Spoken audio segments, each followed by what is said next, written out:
अस्सलाम वालेकुम। आजकल बहुत से वायरसेस फैले हुए हैं जिसमें से एक डेंगू वायरस बहुत कॉमन वायरस है। डेंगू वायरस है क्या?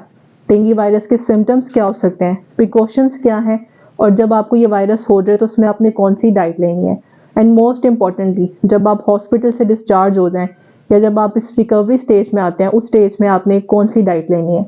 This is me consultant nutritionist Sana Bilal. Welcome back to my YouTube channel. उससे पहले अगर आपने मेरा चैनल सब्सक्राइब नहीं किया तो मेरा चैनल सब्सक्राइब कर दें ताकि मेरे आने वाली न्यू वीडियोस आप तक पहुंच सकें। डेंगू वायरस क्या है? डेंगू वायरस एक ऐसा वायरस है जो कि आपको एक फीमेल मच्छर के काटने से होता है। एक ऐसा मच्छर जिसके ऊपर सफ़ेद रंग की धारें होती हैं। ये मच्छर आपको सुबह के टाइम काटता है या फिर शाम के टाइम काटता है। अब हम डेंगू फीवर के सिम्टम्स की बात करते हैं। अगर इसके सिम्टम्स देखे जाएं तो इसके सिम्टम्स बिल्कुल एक नॉर्मल फीवर की तरह के होते हैं, जिसमें आपको बुखार होगा, घुटनों में दर्द, जोड़ों में दर्द महसूस होगी, कमर में दर्द महसूस होगी, सर दर्द होगा, आंखों के पीछे दर्द महसूस होगी। इसके अलावा कुछ केसेस के अंदर आपकी स्किन के ऊपर रैशेस भी होना शुरू हो जाते हैं, और एक ऐसी स्टेज भी आती है जिसके अंदर आपको ब्लीडिंग होना शुरू हो जाती है, जिसको आप हेमोरेज फीवर भी कहते हैं। अब अगर इसके प्रिकॉशंस की बात की जाए तो इसके प्रिकॉशंस बिल्कुल सिंपल हैं। आपने अगर घर से बाहर जाना है तो घर से बाहर जाते वक्त आप पूरी आस्तीनों वाले कपड़े पहने। घर के अंदर हैं तो आप कॉइल का इस्तेमाल करें, स्प्रेस का इस्तेमाल करें। साथ ही साथ आप मॉस्किटो रिपेलेंट्स का यूज़ भी कर सकते हैं, नेट्स का इस्तेमाल करें। साथ ही साथ आप अपने कमरों घर के दरवाजे, खिड़कियों वगैरह को भी बंद रखें। ये एक ऐसा मच्छर है जो कि साफ पानी के अंदर पाया जाता है, इसलिए ये हमारी जिम्मेदारी है कि हम लोग अपने घर को, अपने आसपास के माहौल को साफ सुथरा रखें।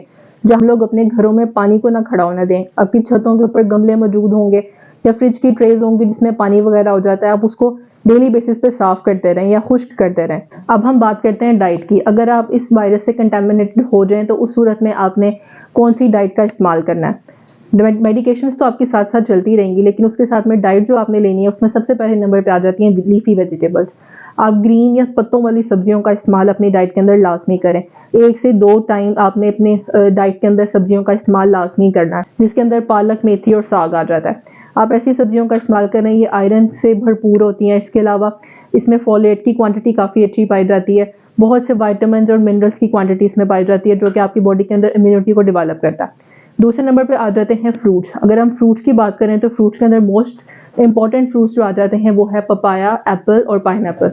ये 3 ऐसे फ्रूट्स हैं जो कि विटामिन सी से इनरिच होते हैं, आयरन से भरपूर होते हैं, जो कि आपके लिए बहुत ज़्यादा फायदेमंद होंगे, आपकी इम्यूनिटी को डेवलप करेंगे। फ्रूट्स में आप लोग कोशिश करें कि आप लोग रेनबो फ्रूट्स का इस्तेमाल करें। आप लोग ऑरेंज, येलो, ग्रीन, इस तरह से डिफरेंट कलर के फ्रूट्स का इस्तेमाल करें।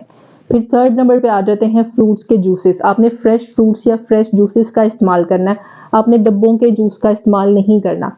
जूसेस जितने भी इस्तेमाल करें, कोशिश आपने यही करनी है कि आप लोग फ्रेश जूसेस यूज़ करें और मल्टीपल फ्रूट्स के जूस का इस्तेमाल करें।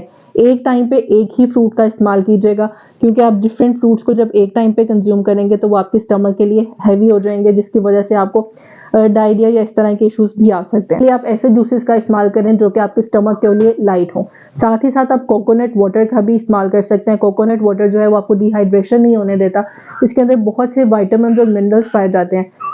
इसमें अक्सर ये होता है कि अक्सर पेशेंट को डायरिया भी हो जाता है, जिसकी वजह से आपके अंदर से इलेक्ट्रोलाइट्स का लॉस होना शुरू हो जाता है, और कोकोनट वाटर इसका बहुत अच्छा ऑल्टरनेट है। इसके अलावा आप डिफरेंट हर्बल टीज का इस्तेमाल कर सकते हैं। डिफरेंट हर्ब्स में आप लोग टर्मरिक, जिंजर, सिनेमन, इसके अलावा आप लोग मोरिंगा, लेमन ग्रास, इनका इस्तेमाल कर सकते हैं। एक टाइम पे आपने कोशिश करनी है कि आप लोग एक हर्ब का इस्तेमाल करें, मल्टीपल हर्ब्स को एक टाइम पे इस्तेमाल नहीं करना, क्योंकि आप जितनी ज़्यादा मल्टीपल हर्ब्स यूज़ करेंगे वो उतनी ज़्यादा आपके स्टमक या आपकी बैली के लिए हैवी होंगी, और उसकी वजह से आपको डायरिया वगैरह के इश्यूज भी आ सकते हैं, जिसकी वजह से आपके इलेक्ट्रोलाइट्स भी लॉस हो सकते हैं। मोस्ट इंपॉर्टेंटली आपने नट्स का इस्तेमाल लाजमी करना है। आपने हैंडफुल ऑफ नट्स यूज़ करना है। आप लोग मल्टीपल नट्स यूज़ कर सकते हैं, जिसके अंदर सनफ्लावर के सीड्स आ जाते हैं, अलसी आ जाती है।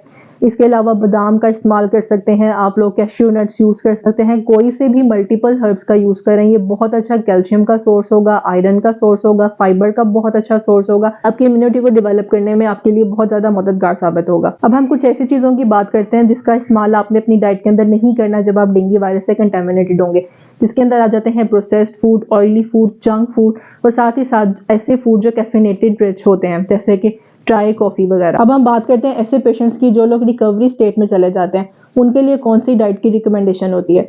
ऐसे पेशेंट्स को अपनी डाइट के अंदर डेली बेसिस के ऊपर रेड मीट का इस्तेमाल लाजमी करना चाहिए। फिश का इस्तेमाल कर सकते हैं, डेली बेसिस पे एग का इस्तेमाल कर सकते हैं। आपने बैलेंस डाइट यूज़ करनी है।